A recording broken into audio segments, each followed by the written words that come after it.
एक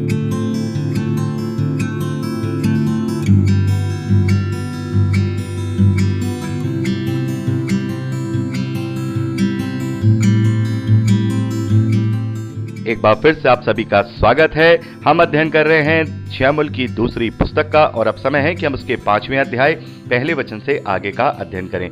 मेरे प्यारे भाई बहनों, जैसा कि मैंने आपको परिचय में बताया था कि शमूएल की दूसरी पुस्तक 2 भागों में हम डिवाइड करते हैं, जिसका पहला भाग अभी तक हमने पहले अध्याय से लेकर चौथे अध्याय तक अध्ययन किया और अब यहाँ से दूसरा भाग शुरू होता है, जो कि 5वें अध्याय पहले वचन से हम पढ़ते हैं।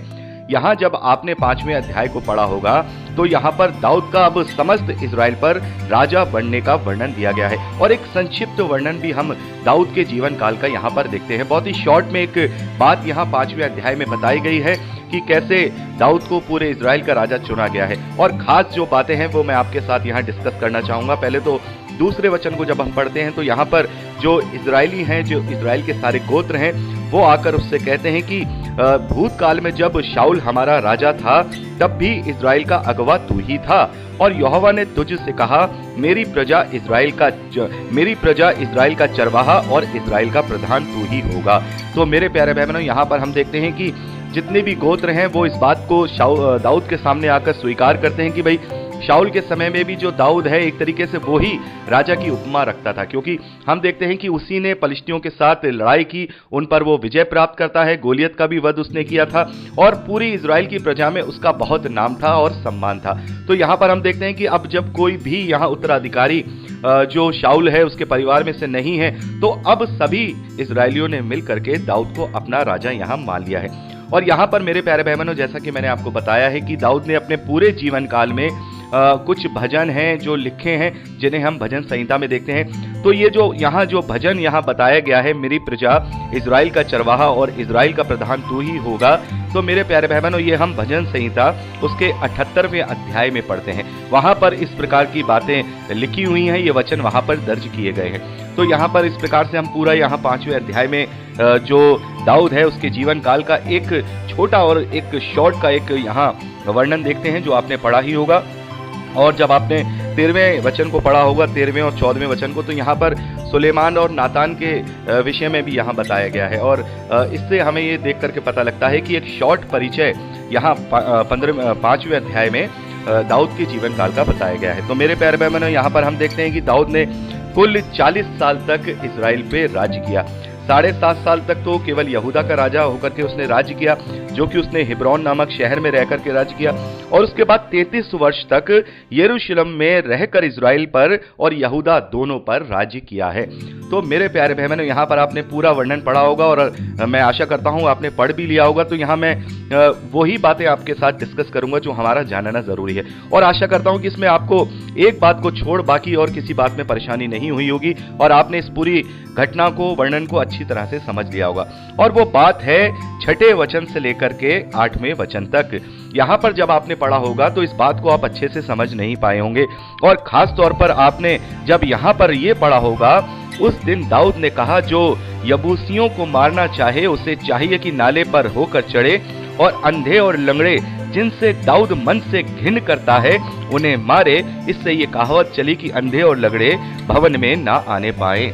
तो इस वचन को पढ़ के आपको समझ में नहीं आया होगा और आप कंफ्यूज हो गए होंगे कि दाऊद राजा अंधे और लंगड़ों से क्यों घृणा करता है, क्यों घिन करता है। दाऊद तो इतना न्यायप्रिय राजा है, इतना सबका अधिकार देने वाला है, सबसे प्रेम करने वाला है, अपने शत्रुओं से भी प्रेम करने वाला है, तो वो ये अंधों से और लंगड़ों से घृणा क्यों कर रहा है। तो मेरे प्यारे भाई बहनों, यहाँ पर मैं आपको इसका पूरा जो एक्सप्लेनेशन है वो देना चाहूंगा।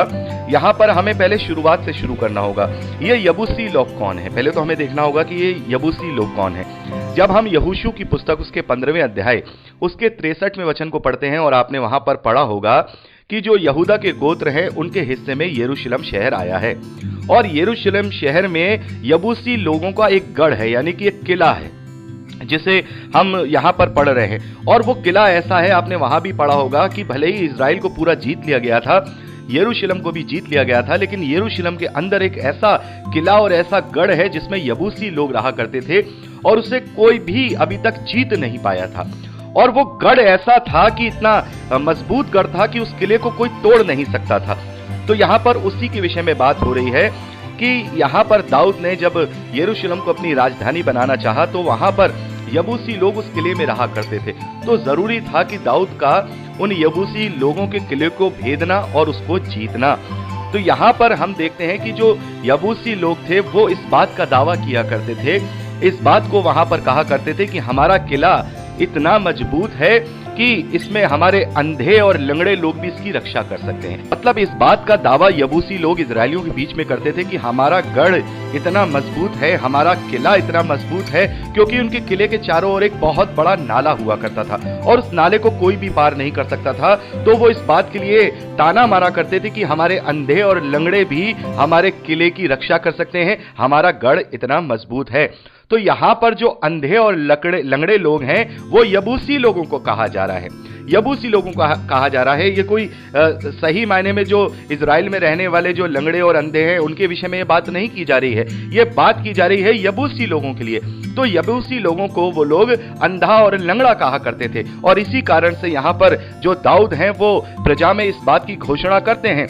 यहाँ पर दाऊद कहते हैं कि तो भी दाऊद ने सैयोन नामक गढ़ को ले लिया, वही दाऊदपुर भी कहलाता है। उस दिन दाऊद ने कहा, जो कोई यबूसियों को मारना चाहे उन्हें चाहिए कि नाले पर से चढ़ के, यानी उस नाले पे से पार होकर, और अंधे और लंगड़ों जिनसे दाऊद घृणा करता है, यानी कि यबूसी लोगों से घृणा करता है, उन्हें मारे। तो मेरे प्यारे भाई बहनों, यहाँ पर जो ये कहावत है कि अंधे और लंगड़े भवन में ना आने पाएंगे, तो यबूसी लोग कभी भी यरूशलेम के भवन में प्रवेश करने ना पाएंगे। तो ये जो अंधे और लंगड़ों का जो यहाँ वर्णन मिलता है ये यबूसी लोगों के लिए मिलता है। तो आशा करता हूं कि आप अच्छे से इस बात को समझ गए होंगे, क्योंकि यहाँ जब हम इसे पढ़ते हैं तो हमें वो समझ में नहीं आता, क्योंकि मेरे प्यारे भाई बहनों जब ये ओरिजिनल ये जो लिखी गई है पुस्तक, जो ये लिखा गया है, ये हिब्रू भाषा में लिखा गया है और कविताओं की और पोएम्स की शेप में लिखा गया है। मेरे प्यारे भाई बहनों, दोहों के शेप में इसको हिब्रू भाषा में लिखा गया है और आपने कई बार देखा होगा कि कई जगह जो लिखने की जो तरीका होता है वो इस तरीके से होता है कि एक शब्द से दूसरे शब्द को मिलाकर के लिखा जाता है।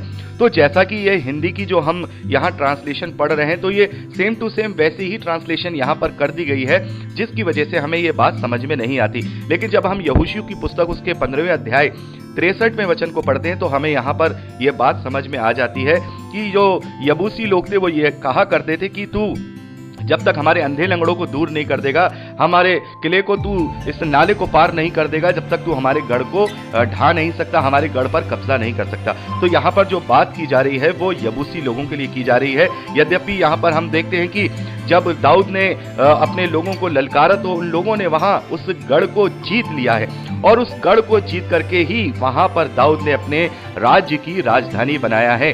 तो उस जगह को हम कहते हैं यबूस नामक शहर से भी जाना जाता था। पुराने समय में यरूशलेम को 2 या 3 नामों को हम यहाँ पर देखते हैं प्रचलित हुआ करते थे। इब्राहिम के समय में हम देखते हैं कि शलेम के नाम से ये शहर प्रचलित था और उसके बाद जब यबूसी लोगों ने उस पर कब्जा कर लिया तो यबूस के नाम से ये शहर प्रचलित था। और उसके बाद जब दाऊद ने उस पर कब्जा कर लिया, उस गढ़ को ढहा दिया और उसे अपने काबू में ले लिया, तब उसका नाम यरूशलेम भी पड़ा और दाऊद के समय में यरूशलेम को दाऊदपुर भी कहा जाता था। यहाँ पर आप दाऊदपुर का नाम इसमें आपने पढ़ा होगा। तो यरूशलेम के कई नाम हम यहाँ पर देखते हैं। यरूशलेम तो असली नाम हो गया जिसे इंग्लिश में जेरूसलम कहते हैं, लेकिन पुराना नाम शलेम है और यबूस भी उसका नाम है और दाऊदपुर भी। यहाँ पर हम यरूशलेम के नगर के विषय में देखते हैं कि दाऊद के समय में जब ये नाम प्रचलित था दाऊदपुर। तो मेरे प्यारे भाई बहनों, इस प्रकार से मैं आशा करता हूँ कि आप अच्छे से इस बात को समझ गए होंगे कि यहाँ पर दाऊद किससे घृणा कर रहा है। दाऊद किसी अंधे से या लंगड़े से नहीं, बल्कि यबूसी लोगों से घृणा कर रहा है, जो कि इस बात का ताना इजरायलियों को देते थे कि तुम लोग कभी भी हमारे किले पर विजय प्राप्त नहीं कर सकते हो, क्योंकि ये इतना मजबूत है, इसके चारों ओर बड़ा नाला है कि इसकी रक्षा तो अंधे और लंगड़े भी कर सकते हैं। तो ये कहावत थी और उस कहावत का जो पलटा है वो दूसरी कहावत से बना, जहां पर यह लिखा है कि अंधे और लंगड़े भवन में ना आने पाए, यानी कि यबूसी लोग दाऊद के दरबार में, दाऊद के सिंहासन के पास ना आने पाए। तो आशा करता हूं कि आप इसे अच्छी तरह से समझ गए होंगे। 17वें वचन से लेकर के 25वें वचन तक हम पलिश्तियों पे विजय की यहाँ पर वर्णन देखते हैं। आप इसे पढ़ लीजिएगा। यहाँ पर कोई खास ऐसी बात नहीं है जो मैं आपसे यहाँ डिस्क्राइब करूँ। जो इम्पोर्टेंट बात थी वो मैंने आपको यहाँ पर इस 5वें अध्याय में वो डिस्कस कर दी है, वो मैंने आपको समझा दी है। तो मेरे प्यारे के लिए मैं आप लोगों से निवेदन करना चाहूंगा कि आप 6ठे अध्याय से लेकर के 12वें अध्याय तक जरूर पढ़ लीजिएगा। 6ठे अध्याय से लेकर के 12वें अध्याय तक जरूर पढ़ लीजिएगा, क्योंकि कम से कम इतना अध्ययन तो अब हम परसों देंगे ही देंगे आपको, इन्हें तो हमें करना ही करना है। तो हो सकता है हम आगे भी बढ़ जाएं, लेकिन 12वें अध्याय तक तो आपको कम से कम अध्ययन करके ही रखना है। तो आज के लिए इतना ही। प्रभु आप सबको बहुत आयत की आशीष दे, अपने वचन में दृढ़ करे, यीशु के सामर्थी नाम में आमीन। Praise the Lord. जय मसीह की।